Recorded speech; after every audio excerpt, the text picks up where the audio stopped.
Hi friends, welcome to my channel. ఈరోజు నేనైతే మహానంది టెంపుల్కి వచ్చాను. ఈ మహానంది టెంపుల్ వచ్చేసి ఆంధ్రప్రదేశ్లో నంద్యాల డిస్టిక్లో నంద్యాల నుంచి 15 కిలోమీటర్ల దూరంలో అయితే ఈ ఆలయం ఉంటుంది.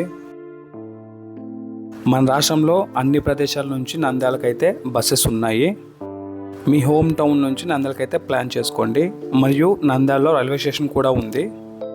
మీరు ఎవరైనా సరే ఏరోప్లేన్లో రావాలనుకుంటే కర్నూలులో ఎయిర్పోర్ట్ అయితే ఉంది. ఈ ఎయిర్పోర్ట్ నుంచి ఆలయానికి అయితే 80 కిలోమీటర్ల డిస్టెన్స్ అయితే ఉంటుంది. విజయవాడ నుంచి ఈ ఆలయం 322 కిలోమీటర్ల దూరంలో అయితే ఉంటుంది.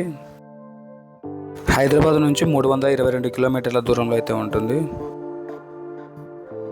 ఈ ఆలయం నంద్యాల బస్టాండ్ నుంచి 17 కిలోమీటర్ల దూరంలో అయితే ఉంటుంది. ఈ ఆలయంలో కార్తీక మాసంలో విశేషంగా పూజలు అయితే చేస్తారు. మీరు నంద్యాల ఆర్టీసీ బస్సుకు వచ్చినట్లయితే 10వ నెంబర్ ప్లాట్ఫామ్ మీద నుంచి ప్రతి హాఫ్ అన్ అవర్కు ఈ టెంపుల్కి ఒక బస్సు ఉంటుంది.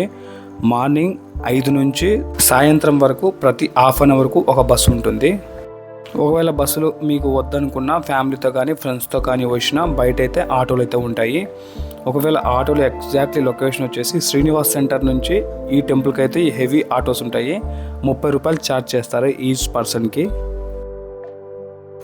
ఇంకా మీరు ఫ్రెష్ అప్ అవ్వడానికి రూమ్ తీసుకోవాలంటే నియరెస్ట్ నంద్యాల అయినా సరే రూమ్ తీసుకొని ఫ్రెష్ అప్ అయ్యి ఇక్కడికి రావచ్చు. అలా కాకుండా ఇక్కడైనా సరే టెంపుల్కు నియరెస్ట్గానే హోటల్స్ రూమ్స్ అయితే అవైలబుల్గా ఉన్నాయి. ఇక్కడ 500 నుంచి 2000 వరకు రూమ్స్ అయితే అవైలబుల్గా ఉంటాయి. మీరు టెంపుల్లో మొక్కుబడి ఉంది, నైట్ నిద్ర చేయాలి అంటే ఇక్కడికి వచ్చి స్టే చేసి ఫ్రెష్ అప్ అయ్యి ఇక్కడైతే స్నానం చేసి టెంపుల్లో ఉండవచ్చు.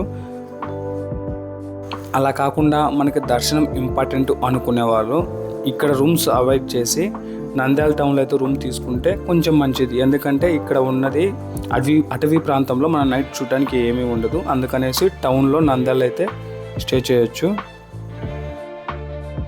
ఈ ఆలయం చరిత్ర తెలుసుకుంటే మహానంది ఆలయం నల్లమల్ల ఫారెస్ట్లో అయితే ఉంటుంది. పూర్వకాలం ఈ ప్రాంతాన్ని నందుడు అనే రాజు పరిపాలించేవాడు. ఈ గ్రామంలో గోవుల కాపరికి చెందిన కపిల అనే ఆవు పచ్చగడ్డి మేస్తూ పుట్టలో శివుణ్ణి గుర్తించి ప్రతిరోజు తన పాలు శివునికి ఇస్తూ ఉండేది. ఆవు ప్రతిరోజు పాలు ఇవ్వటం లేదని గోవుల కాపరి ద్వారా నందమహారాజుకు విషయమైతే తెలుస్తుంది.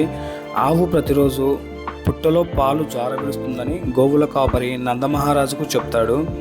ఈ జరుగుతున్న వింతను తన కళ్ళతో చూద్దామని రాజు గోవుల కాపరి సహాయంతో బయలుదేరుతారు. అప్పుడు ఆ ఆవు ఎప్పట్లాగానే పాలు పుట్టలో జార విడుస్తూ ఉంటుంది.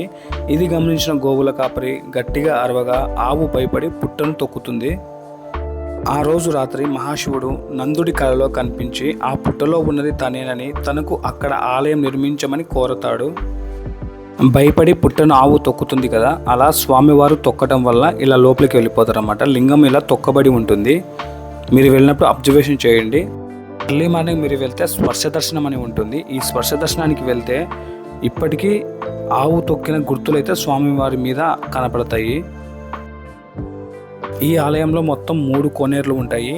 బ్రహ్మ కోనేరు, విష్ణు కోనేరు, రుద్రగుండంగా పిలుస్తారు 3 కోనేరులను.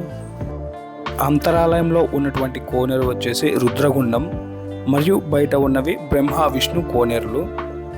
ఇక్కడ ఉన్న కోనేరుకు ఒక విశిష్టత అయితే ఉంది. ఎంతమంది స్నానం చేసినా ఈ నీరు తన స్వచ్ఛతను అయితే కోల్పోదు. ఈ నీరు ఎక్కడి నుంచి వస్తున్నాయో కూడా ఇంతవరకు ఎవరికి తెలియదు. ఈ కోనేరు నీరు సంవత్సరం మొత్తం ప్రవహిస్తూ ఉంటుంది. ఈ కోనేరులో కనుక మనం చూస్తే క్రింద ఉన్న రాళ్ళు కూడా కనపడతాయి. అంటే అడుగు భాగం మొత్తం కనపడుతుంది. నీరు అంత స్వచ్ఛంగా ఉంటాయి. ఆలయంలోని శివలింగం నుంచి అంటే శివలింగం క్రింద నుంచి ఈ వాటర్ అయితే బయటికి వస్తూ ఉంటాయి. అందుకనే ఇక్కడ ఉన్న ఈ కోనేరు మనకి ఎంత స్నానం చేసినా తన స్వచ్ఛతను అయితే కోల్పోదు. పాండవులు వనవాసం చేస్తున్న సమయంలో ఈ ఆలయానికి వచ్చి 5 శివలింగాలను ప్రతిష్ఠించారు. మనకు ఈ ఆలయం లోపలికి ఫోన్స్ అలో చేయరు. మనం స్టార్టింగ్లోనే ఫోన్లన్నీ అక్కడ పెట్టేసి మనం దర్శనానికి అయితే పోవాల్సి ఉంటుంది. ఇంకా ఇక్కడ రాహుకేతు పూజలను మరియు కాలసర్ప పూజలను ఇక్కడైతే ప్రారంభించారు. ఇక్కడ ఫ్రీ దర్శనం ఉంటుంది, 50 రూపాయల దర్శనం ఉంటుంది, విఐపి దర్శనం, వివిఐపి దర్శనాలు అయితే అవైలబుల్గా ఉంటాయి. ఇంకా నంద్యాల పక్కనే ఓంకారం అనే టెంపుల్ అయితే చాలా బాగుంటుంది. ఒకసారి ట్రై చేయండి ఈ ఓంకారం టెంపుల్ను. ఇంకా ఇక్కడ నవనందుల దర్శనం కూడా చాలా బాగుంటుంది. 9 నందులు ఉంటాయి, వాటిని కూడా ఒకే రోజులో దర్శనం చేసుకుంటే చాలా పుణ్యమని ఇక్కడ చరిత్ర. నేను మీకు మహానంది స్టోరీ చెప్పాను కదా, ఆవు స్వయంగా తనే పుట్టలో పాలు జారవిడుస్తుంది అనేసి ఆ దృశ్యాన్ని ఇక్కడ చిత్రీకరించారు చూడండి. గుళ్ళో మైనస్ పాయింట్ ఏంటంటే మనకైతే అంతరాలయంలో స్వామివారి కింది నుంచి వాటర్ వస్తూ ఉంటాయి. అవి వచ్చేసి నంది నోట్లో నుంచి నీళ్లు వస్తాయి అన్నమాట. బయటికి వచ్చేటప్పుడు అయితే నంది బొమ్మ ఉంటుంది, ఆ నంది బొమ్మ నుంచి నీళ్లు బయటికి వస్తాయి. అది వీడియో తీసుకోలేం, ఎందుకంటే లోపలికి ఫోన్స్ అలో చేయట్లేదు, అందుకనేసి ఆ దృశ్యాన్ని అయితే మీకైతే చూపించలేను. నేను మీకు వివరించాను కదా నవనందులు ఉంటాయి నంద్యాల టౌన్లో అనేసి. ఇక్కడ రూట్ మ్యాప్ కూడా ఉంది, ఒకసారి ఒకే రోజులో మీకు వీలైతే దర్శించుకోండి ఈ కార్తీక సోమవారాలలో. ఈ నవనందుల్లో మీరు దర్శనం చేసుకోవాలంటే అందులోనూ 3 నందులు ఇక్కడే ఉంటాయన్నమాట. ఫస్ట్ వచ్చేసి మహానంది మెయిన్ టెంపుల్లో, ఇంకా మెయిన్ టెంపుల్ లోపల అంతరాలయం పక్కనే ఇంకొక ఆలయం అయితే ఉంటుంది, అది వచ్చేసి వినాయక నంది అనమాట. మీరు టెంపుల్కి వెళ్ళినప్పుడు ఈ వినాయక నందిని కూడా దర్శనం చేసుకోవచ్చు. బయటికి వచ్చిన తర్వాత ఒక 100 మీటర్ నడిస్తే మనకు ఈ గరుడ నంది అయితే కనపడుతుంది. ఇప్పుడు మేము దర్శనం చేపిస్తాను గరుడ నంది. ఇప్పుడు మీరు చూస్తున్నది నవనందుల్లో ఒకటైన గరుడ నందీశ్వర స్వామి వారి ఆలయం. మహానందికి వస్తూ ఉంటే ఎంట్రన్స్లోనే మెయిన్ రోడ్డు పక్కనే ఈ గరుడ నందీశ్వర స్వామి వారి ఆలయం అయితే ఉంటుంది, రోడ్డు పక్కనే ఉంటుందన్నమాట. ఇంకా ఈ టెంపుల్ పార్కింగ్ విషయానికి వస్తే మీరు ఓన్ వెహికల్స్లో అయినా రావచ్చు, బస్సులో అయినా రావచ్చు, పార్కింగ్ సౌకర్యం అయితే ఉంది. ఎంట్రన్స్ ఫీ పే చేయాల్సి ఉంటుంది పార్కింగ్ కోసం అనేసి.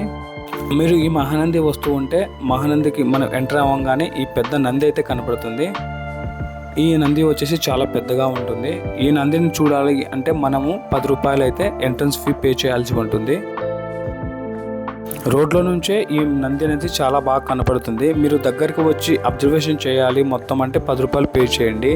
అలా అవసరం లేదు, మాకు బాగా కనపడుతుందంటే రోడ్లో నుంచే ఈ నందిని చూసుకొని వెళ్ళిపోవచ్చు మనం, అది మీ ఒపీనియన్. అంటే దగ్గరికి వస్తే మనకి ఇలా బ్యాక్ సైడ్ అంతా కనపడుతుంది అనమాట. ఈ నంది వచ్చేసి సేమ్ ఎలా ఉంటుందంటే నంది పడుకొని ఉన్నట్టే, అంటే రియల్గా ఉన్న ఆవులానే అనిపిస్తుంది అనమాట, బ్యాక్ సైడ్ కానీ ఫ్రంట్ సైడ్ కానీ. మరియు ఈ నంది లోపలికి వెళ్ళొచ్చు, కానీ మార్గం అయితే షట్టర్ అయితే క్లోజ్ చేశారు, మరి ఇప్పుడైతే పోనివ్వట్లేదు. ఈ వీడియో చూసేవారు ఎవరైనా సరే ఈ టెంపుల్ను ముందుగానే దర్శించి ఉంటే మీ అభిప్రాయాన్ని కామెంట్ రూపంలో చెప్పండి. నా ఛానల్ సబ్స్క్రైబ్ చేసుకోండి, ఇలాంటి టెంపుల్లకు సంబంధించిన మరిన్ని వీడియోస్ మీ ముందుకు తీసుకొని వస్తాను. Thank you, keep watching my channel.